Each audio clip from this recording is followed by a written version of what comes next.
Hi, my name's Dee and welcome to Sunchild Tarot. Now, it's not the standard tarot reading video. We can all admit that this year, 2020, has been extreme. Let's put it that way. And we're all led to believe that it is Capricorn's fault. So I have with me astrologer David Fischer. So David, tell me, why is it all Capricorn's fault? Hello, Darren. Good morning. Thank you for having me here.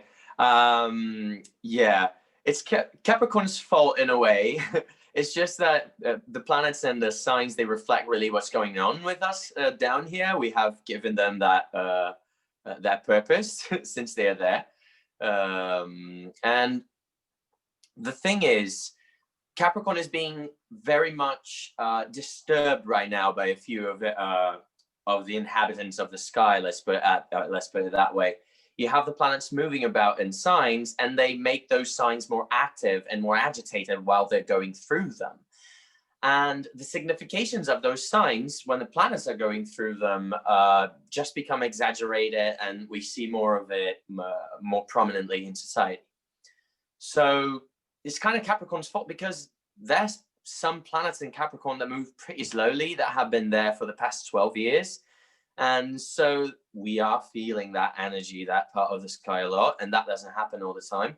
Pluto, for example, is the one that I'm talking about that ingressed Capricorn last in 2008. The previous time Pluto ingressed into Capricorn before 2008 was in 1770s,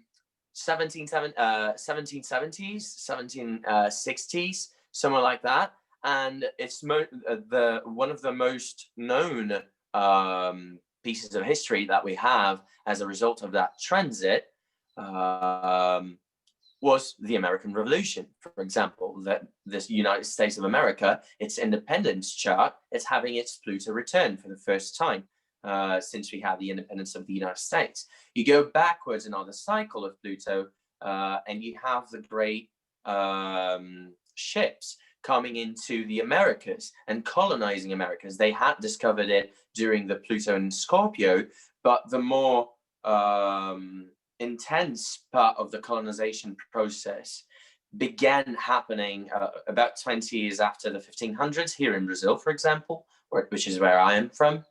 And so you have these connections with great pieces of history, important events that define generations, because the largest structures of society were expanding. In a way, they were being destroyed, they were being reconfigured because of new distributions and political fights over territory. Who would have more power over those lands?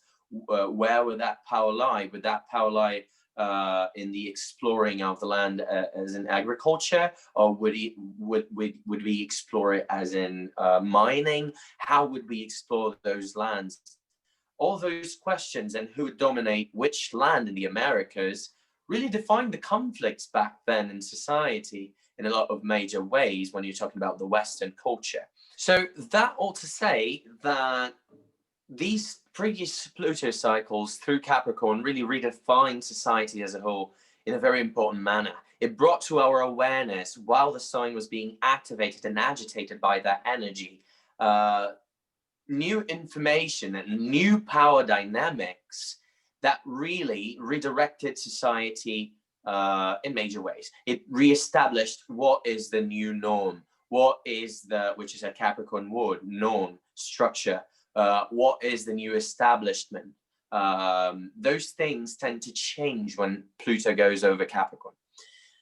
So, not only when Pluto goes over Capricorn, but when it challenges Capricorn in any way, when it's in Cancer, Libra, or Aries, it will challenge those established orders in Capricorn in that way. But when it's going through that sign, it tends to make old structures crumble to give way to the new ones.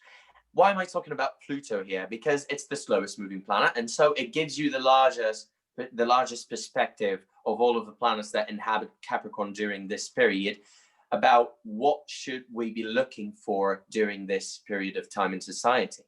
You know, okay? Do you want to say something? would I be right in saying, you said 2008, Pluto into Capricorn, we have the subprime mortgage crisis that led to a great financial crash. Exactly, And yes. that's Pluto saying, hi, honey, I'm home. Well, part of it, yes.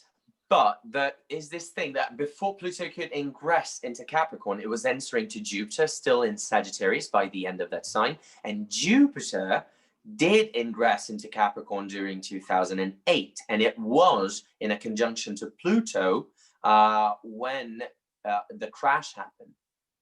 Right. So that development, that when both of them ingressed into Capricorn in December 2008, by the time Pluto actually ingressed into Capricorn, Jupiter was still there, and more about that in a moment because it's important. But Jupiter was there, and it had already been activating that area of the sky, making it more agitated before Pluto stepped into it. But they were already linked. The things that it was treating in Capricorn had already happened in the conjunction back by the end of 2007 in Sagittarius. So, since Pluto started going over Capricorn in 2008, we had Obama being elected in the Americas. We started having so many scandals here in Brazil, for example, in politics, around the people who were in power being too corrupt to be in power, and how they actually really ruined a lot of things in an economic sense. But that's because the majority of the economic scenario worldwide was already a shit show of sorts. Yeah. Excuse me, my language. But all of that was showing to the public how our society in general needs to redirect itself, how we need to take our new Republican ideas, which are relatively new in a modern sense. How do we take that to the next level? Because we have reached this new question mark of, wait, the new structure is not serving us anymore. The new structure is seeing a downfall because we are seeing this new surge of ideas, this new surge of culturalism that has come up with this new globalized culture that we are developing. Yeah. The times need to keep up, and the tradition doesn't generally keep up. And what Pluto does when it comes into Capricorn is bring down those traditions that are not keeping up with the times, and that are trying to pull back the times. Sometimes, unfortunately, they managed to adapt, and they kept some, for example, the autocratic powers didn't crumble every time Pluto was in Capricorn, right? Yeah. Only some specific ones. But since we have been having these more and more as a reflection of Pluto in Capricorn, of autocracy and centralized power being redistributed, we can see that this is going to happen now again. We see new patches of populations of minorities that used to be called minorities. Now we are going to have from now on to acknowledge them as not minorities anymore, because they are just people reaffirming their rights to exist and to contest the power dynamics that are on top of everything, especially because that's what you're supposed to be doing if you live in a republic anyway, isn't it? Yeah. It is about the democracy. It is about the public and what they decide is going to happen. Even for people that still live, for example, here in Brazil, we live in a republic. You guys in the United Kingdom live in a, sorry about that. You guys in the United Kingdom live in a constitutional monarchy. Yeah. So the constitutional monarchy is still the powers of the monarchy, of the establishment, the state, being measured against the powers of the population and what the population wants, right? It is a marriage of powers there. And that should also have some see some alterations, see some change, see some turnings of tables, whereas at some time in the past we thought some things were impossible with the monarchy. Nowadays we see its face change there in the UK, as we see the face of the Republic here in Brazil changing a lot. We had, with Pluto in Capricorn, our first woman president, for example, and it was from a left-wing party here in Brazil, of sorts, still quite capitalistic dynamic, but kind of a left-wing party here. And she was deposed, right? She was deposed by a right-wing, by a more right-minded kind of character person that later on gave place to the current government, which is much more restrictive and against all of the things that we have advanced on in the previous decades, which was environmental change for the better. We were going in a good direction here in Brazil, for example. And in the previous 2 years, with this new, more conservative government, we have been seeing here, for example, some retrogradation into the days where you could just kill half of the Amazon and no one would say shit about it, because you were just improving capitalistic ideals, right? Yeah. No matter how that would affect the environment. But now we know better, and these governments have no place. These kinds of, not these governments, maybe they do in a way, but if they can adapt their speech, which they haven't been able to do so far, right? Yeah. To the current needs of the current scenario. And Pluto is here to tell us and to show us through these very harsh circumstances, which by necessity, which things society needs to grasp power in order to change, you know? Yeah. And it's always about how, because it's Pluto, it's about generations of people that are born under that influence, that have that kind of energy inserted into their psyche when they're growing up, and they grow up with it. They develop their own thoughts and ideas that are new because they are young about that scenario that they grow up in. And so the generations of people that have Pluto in Capricorn really grow up knowing about these power dynamics. This generation was the generation that gave place, for example, the last cycle, when it was in Aquarius and subsequently in Pisces, to the new government that would fill up the gap that was left by the previous structure that had fell. Yeah. So that's how things are going to develop, but more on that in another time. We are focusing here more on Capricorn. So Pluto is only 2/3 of the way through Capricorn. It's about 22, 23 degrees. Are you saying that we can expect this 2020-ness to carry on while Pluto is going all the way through Capricorn? Because it started with the Great Recession, and then it wasn't too bad for a while, and then it turned crazy again. I mean, will 2020 end, or can we expect 2020 to end sometime in like 2036? But that's the thing about the larger planetary cycles. You see, you have to consider also the innermost planets from Pluto to see how that larger image that I was giving in the last cycles with this one would integrate. You have to look at, for example, Uranus, Neptune, and then Saturn, and then Jupiter, to understand how society is really dealing with that dynamic that Pluto, the slowest of them all, is dictating.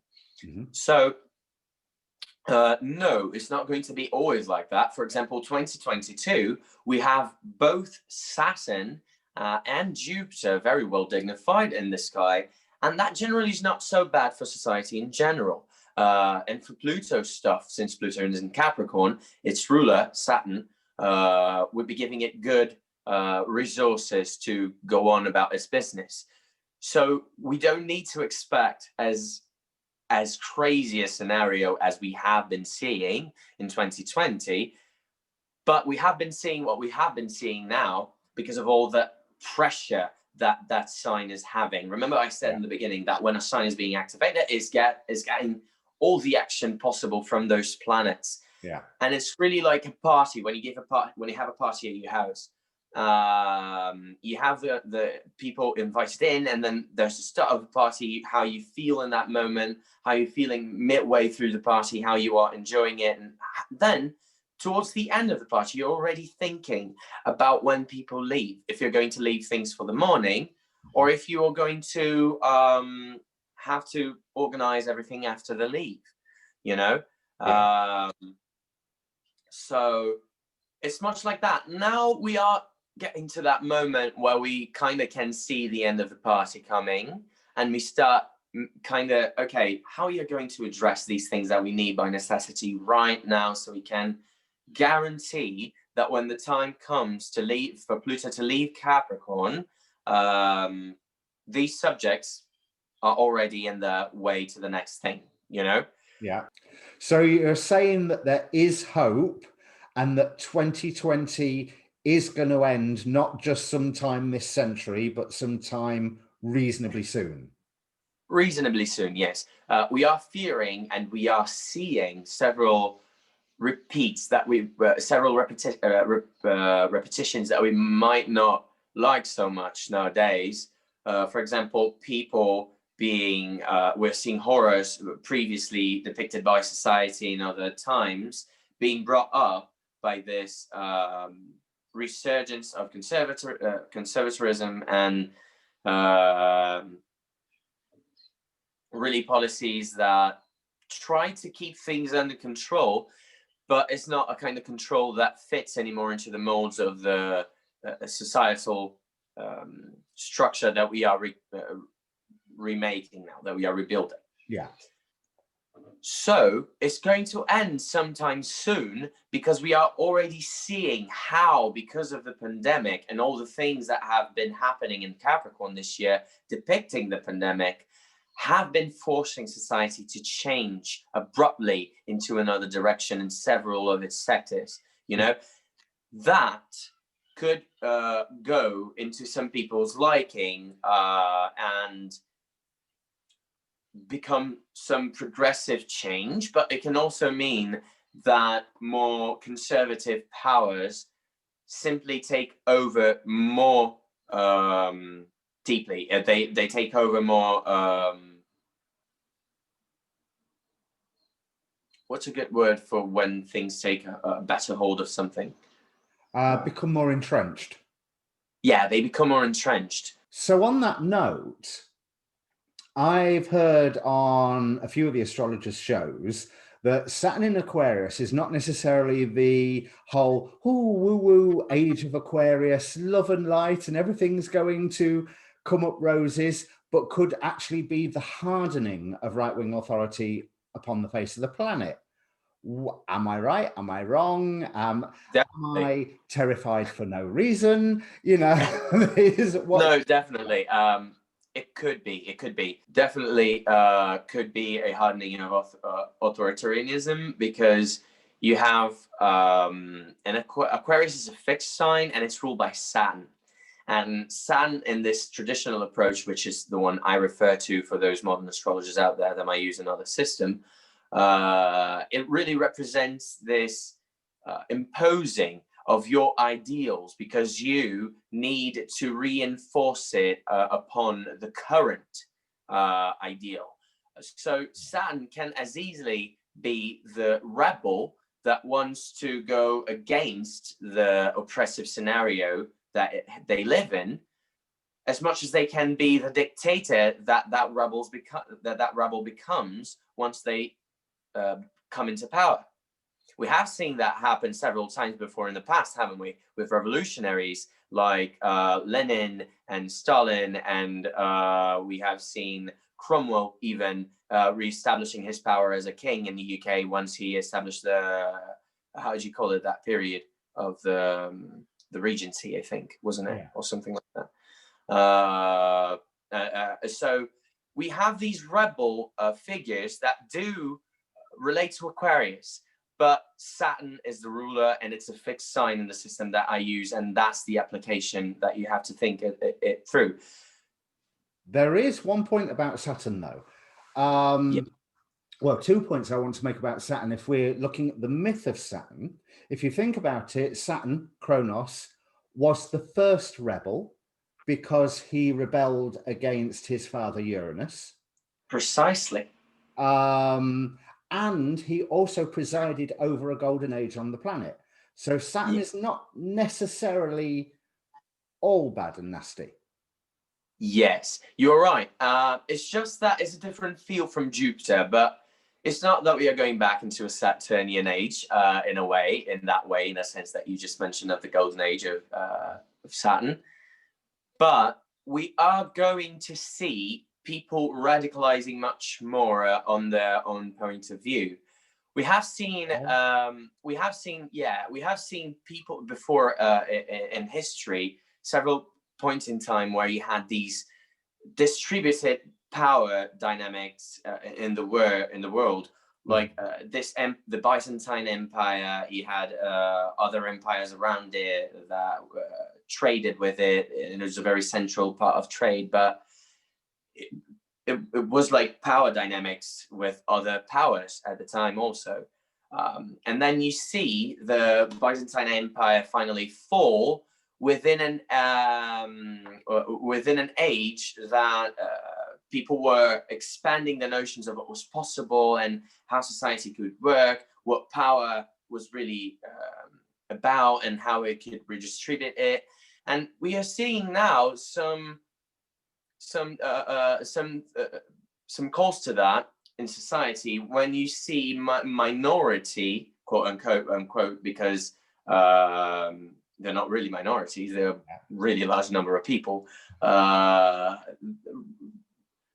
claiming their rights in much more radical ways. We have already seen that happening just this year, right? Yeah. Because of all these planets concentrating their energy in Capricorn, and those power structures not being able to cope with the abundant amount of energy that is being put upon them, at the same time. So they cannot hold up their previous mass control strategies the same way they used to, The conservatives cannot hold up their power with those strategies, and let alone actually rule something, actually do something that's good for the adapting to this new scenario.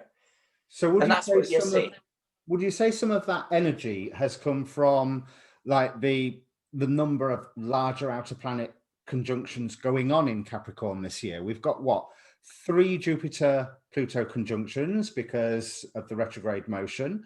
We've had the Mars-Jupiter conjunction.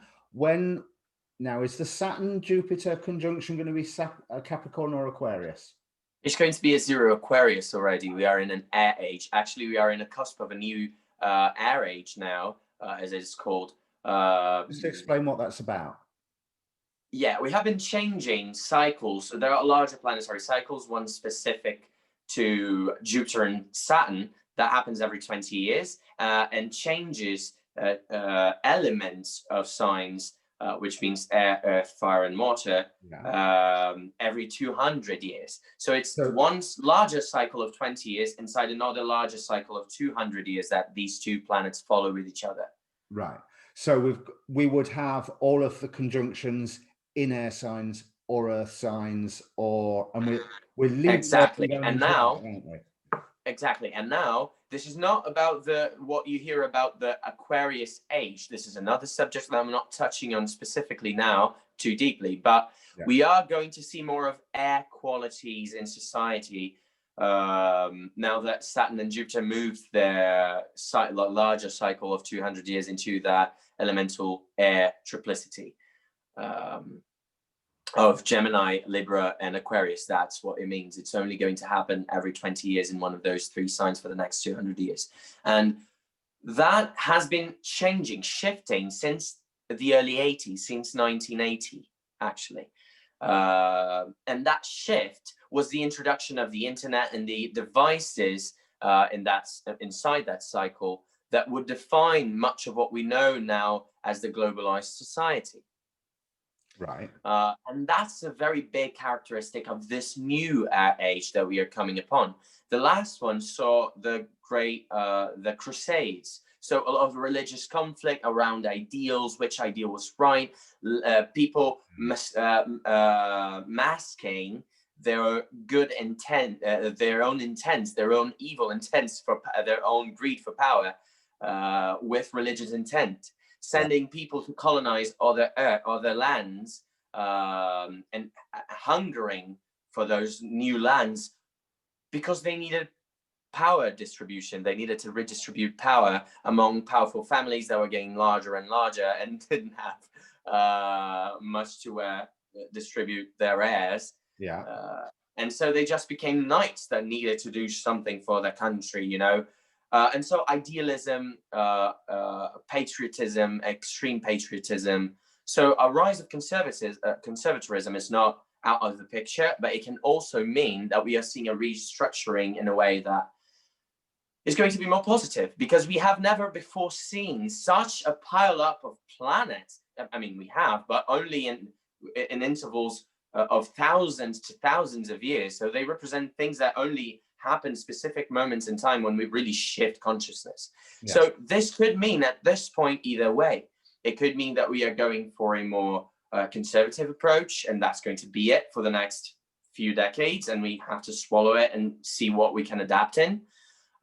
It's going to be harsh, obviously, but it can also go to where we hope for, you know, at least me in particular. I know there are people in this public probably that are not going to necessarily agree, and it's okay. But I see this more decentralized power dynamics as the more ideal for this Aquarian age, where people have the ability to equally interact, like nations could equally speak to one another and develop a more stable type of economic dynamics. You know, we see the rise in this new age of the cryptocurrency, right? Money that's not actually physical, giving you much more power of choice about what you want to do with that money and how fast you want to manage that resource, that power resource that you have. That does individuate power for people in our society in a more minute sense, in a more personal sense. Yeah. So that's the Aquarius bit that we've got to look forward to. We've also got the final Jupiter-Pluto conjunction coming up.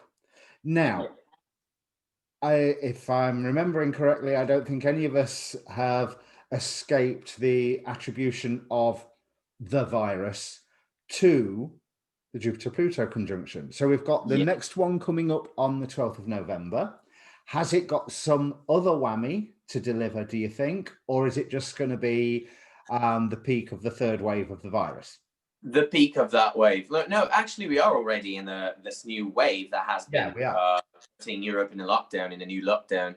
And here in Brazil, we have been seeing more of a stabilization, but we are still up there in the rankings, you know.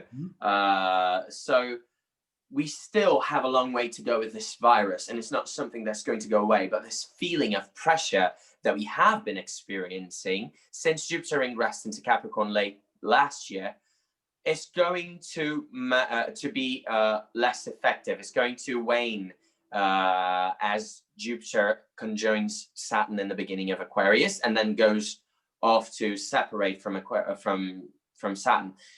Once it leads into Pisces, it's going to leave briefly in 2021, but once it leads into Pisces in 2022, to stay there for a bit, things should feel less restrictive than they have now, and then they will a little bit in 2021, but less than now. Early 2021 is still going to be restrictive, and we can fear a kind of a new wave, but less intense than we have been experiencing now. It could be without a total lockdown, as we have been seeing. But Jupiter in Capricorn now is still talking to Pluto, and you can see graphs like if you go to some other astrology channels, such as the Astrology Podcast, for example, they have been showing in their own material for the forecast of the month of November a specific graph. I'm not sure if you've seen it, Darren. Archetypal Explorer. Right. Yeah, I That's believe that was the it. website, Archetypal Explorer, that Astrology Podcast has been using.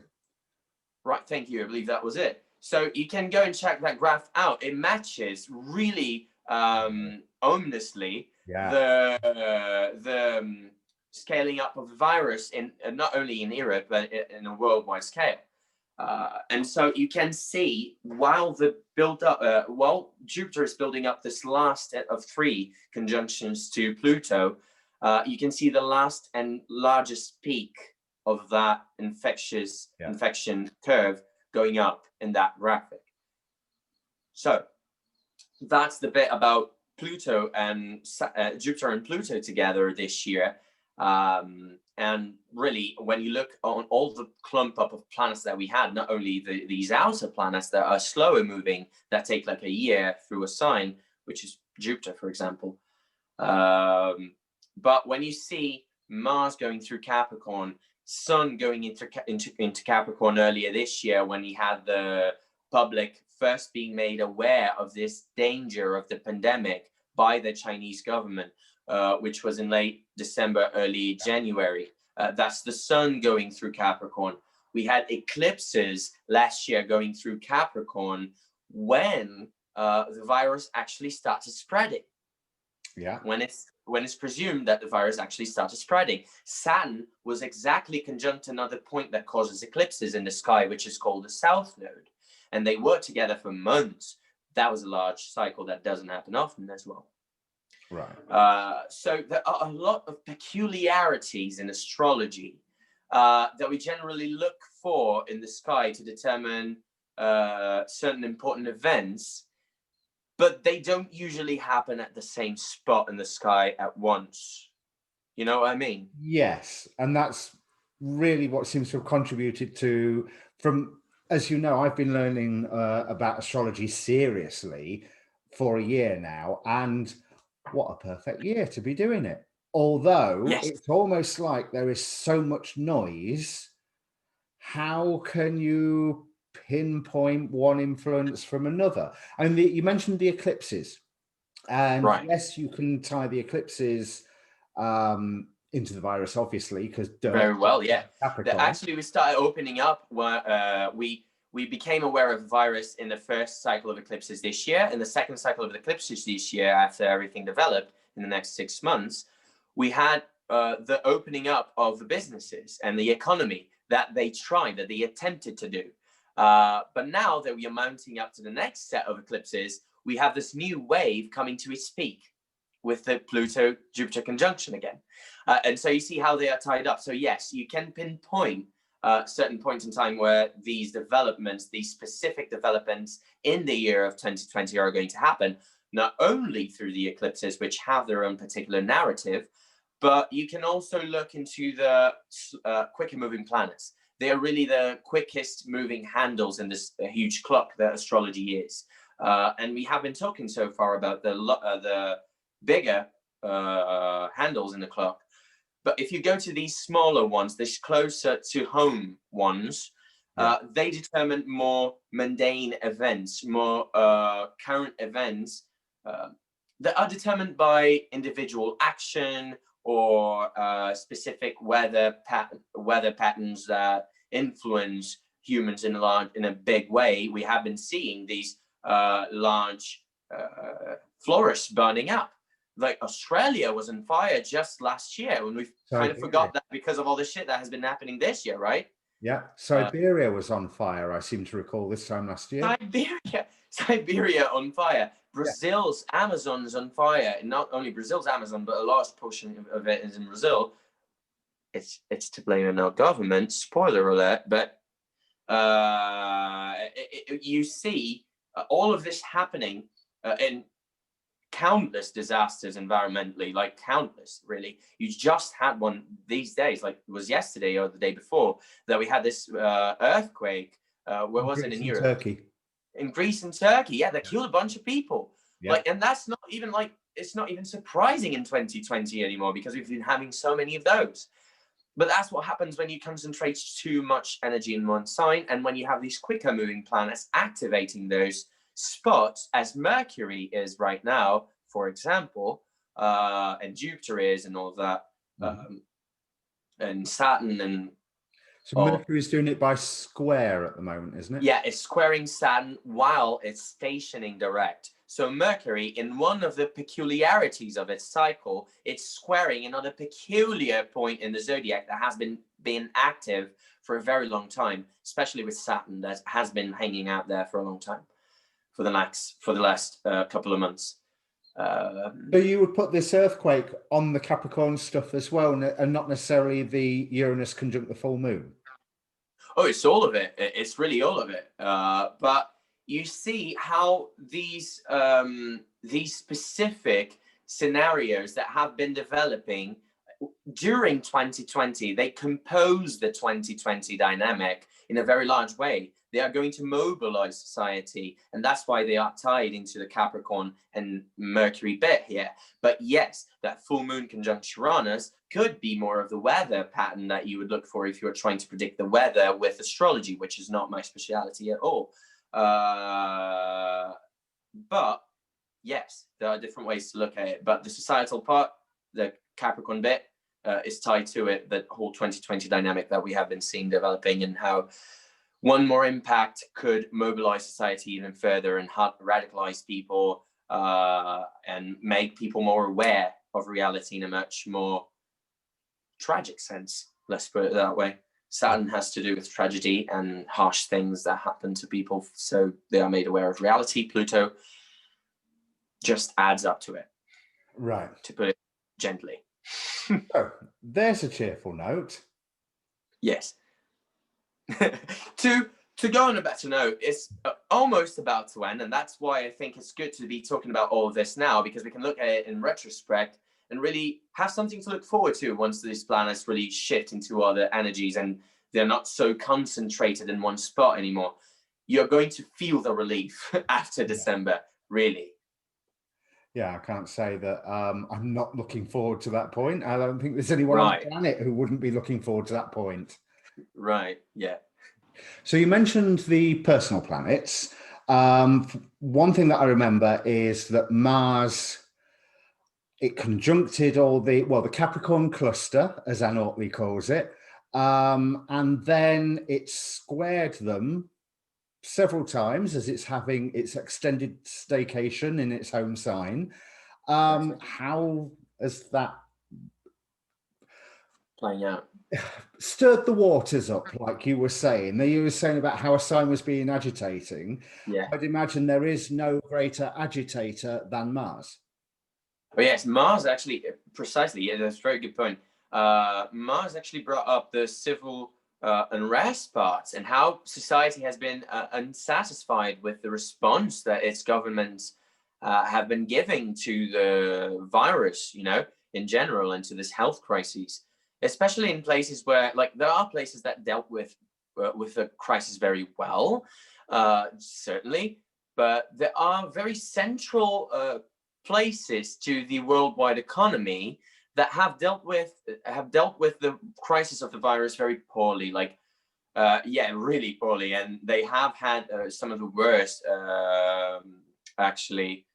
developments with the virus crisis, such as here in Brazil. You have the United States, you have the UK, very large portions of people really angry about the whole scenario that's being developed. We can both say we know a song about that, Yeah. So the dynamic of Mars with that Capricorn clump has been that, and when Capricorn was activated by Mars earlier this year, when Mars first ingressed into Capricorn, was when Europe started going into lockdown. And by the time Mars conjoined Jupiter by the 19th or 20th of March, I think it was the 20th of March, because it was in the solstice, I remember. It was around 19th or 20th. It was around 20th, 19th or 20th, yeah, of Capricorn. So when they conjoined, that was the peak of the first wave in Europe, and it was the peak of despair for people that didn't know worldwide how to deal with that crisis, and that were very scared about the things that were happening. So a lot of fear. You can see Jupiter is not very well placed in Capricorn. I'm not going to explain too much, but it has something to do with something called planetary dignities, if you want to research more about it in the internet. So these planetary dignities, they really determine that Jupiter is not so well placed, so there is not much it can do in that Martian situation. And so Mars is an addition of fear. And what that fear causes in people is the reaction, you know, because fear in your body will determine if you're flying or fighting, you know. Yeah. And people are choosing to fight in 2020 in a lot of places, as we can see. And the Mars going into Aries in July, it was early July. Actually, it was late June 27th. When it went into Aries and it started this dynamic, we have seen these governments trying to hold on to their own perspective of power and to their own. They have been in denial, and the population has been more and more preoccupied about the future and how are we going to deal with this? How are these people prepared to deal with this? If they are telling us that everything is okay, when clearly we are walking backwards, which is a word for retrograde here in Mars is going retrograde, squaring all of those planets. So how do they want to go? How do they want to go forward here and saying that we are moving forward and being successful in their plannings when we are clearly moving backwards? And they are repressing us for moving backwards now. To move backwards now, you know, because they haven't been competent enough to do what they should have done from the start. That's very topical for me, because as we film this right now, just last night, Prime Minister Boris announced a lockdown, and also announced to everybody that it'd be here at 5 o'clock and didn't turn up till 7 to tell us the lockdown that we by this point already knew was happening.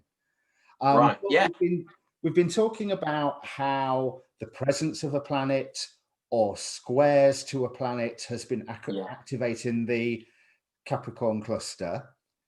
Yeah. Has there been any significant nice things like trines and sextiles? They're supposed to be nice, or at least are they only being nice to the Capricorn cluster and therefore enhancing that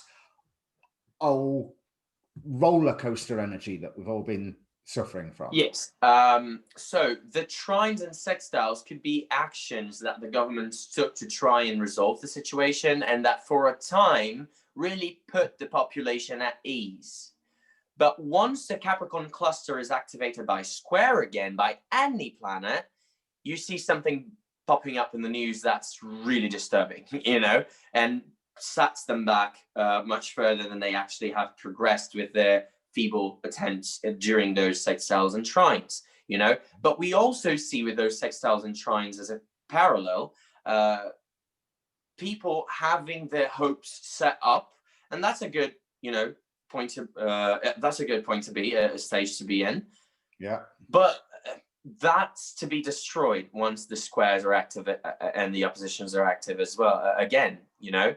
And not to be destroyed because life is evil, but because people need to pay attention to what's going on if they want their happiness to be long lasting. You know, it's really a call to responsibility and to really take responsibility and action, because Capricorn is a cardinal sign about taking action towards an improvement of the structure.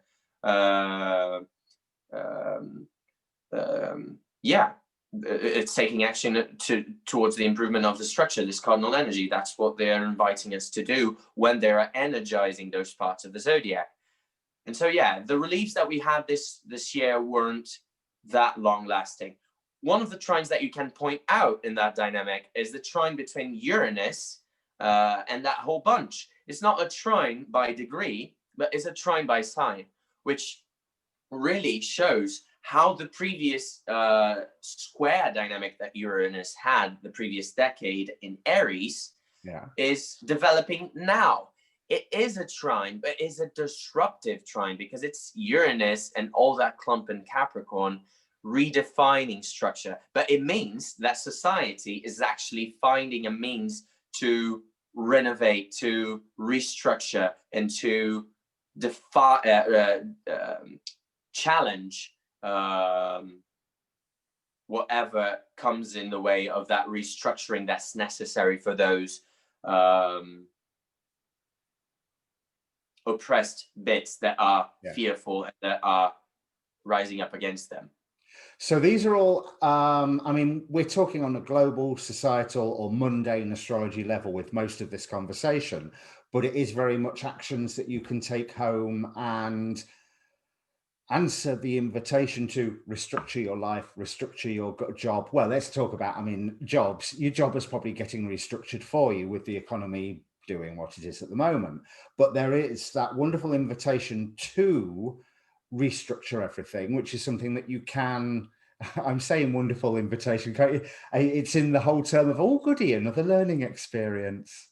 But all of this action can affect people personally as well.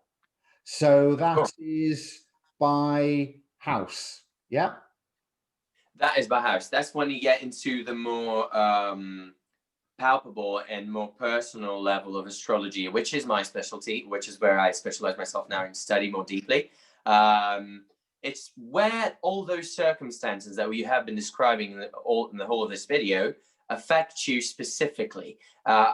You're not going to get as specific a reading as if you were with your own natal chart and an astrologer, but if we can point out to you, for example, as we are going to,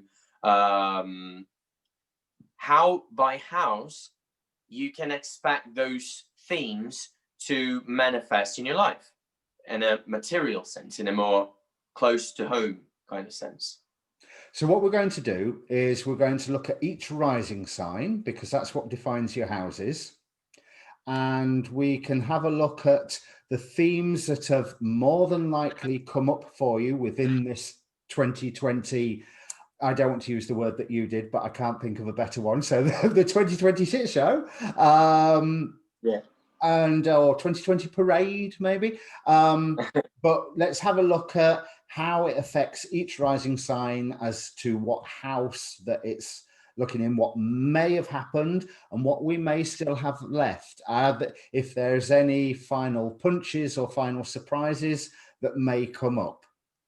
Yeah, so if you are a Cancer rising and Capricorn is your 7th house, then you are going to experience this period of clumped up planets in Capricorn as having to do a lot with personal relationships. How open am I in my relationships? What are my boundaries in those relationships? Are the people around me really people that hold space for my own sensitivities? And am I holding space for people's sensitivities when I want them to listen to what I'm saying and to when I am expressing my views and my feelings?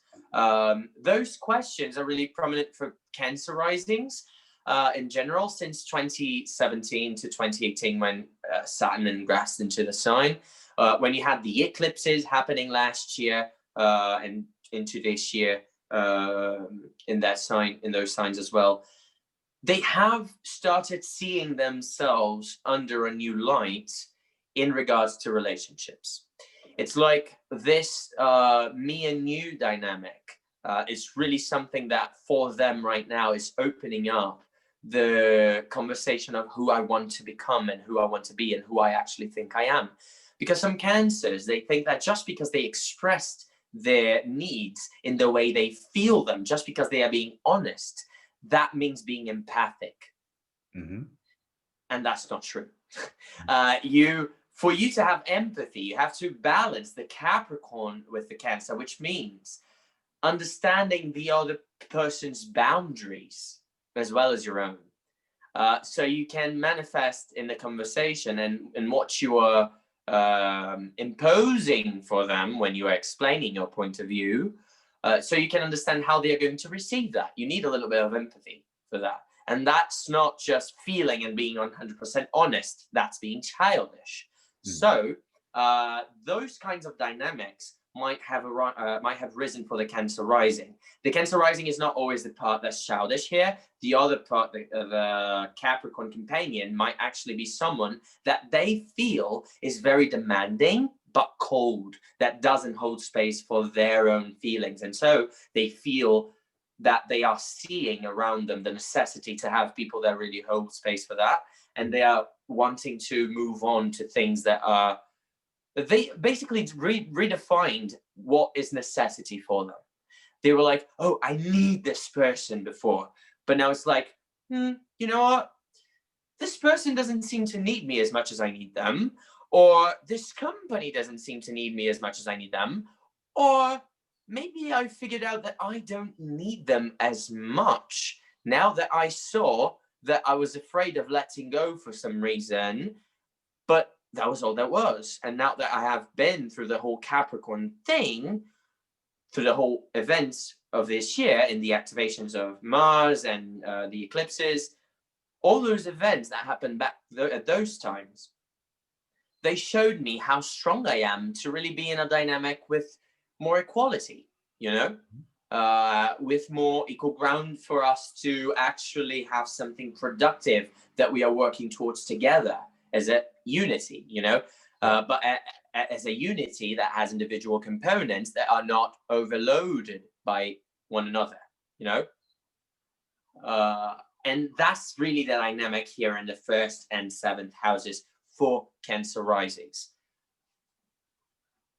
Right, so how, Mike, so I seem to remember when the nodes changed, one of the astrologers mentioning that Cancer rising specifically can be expecting a year and a half of being that little bit more isolated and being that little more distant from people. And we've certainly seen that play out for everybody. So I'm not going to necessarily say that that's a Cancer rising thing, but what you seem to have just given is some context of some of the mechanics of why Cancer have been that little bit more isolated.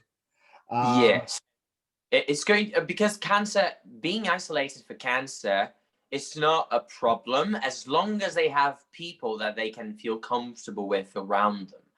If they were avoiding the topic of uncomfortable relationships, that's unavoidable when you get into isolation, you know, and it's going to be a major thing for them in this period. And the eclipses will mark periods where the relationships will either be there for them in necessity times or not be there for them, or where they are going to see who they want to be actually there for and who is disposable and they were actually maintaining that because of some other insecurity.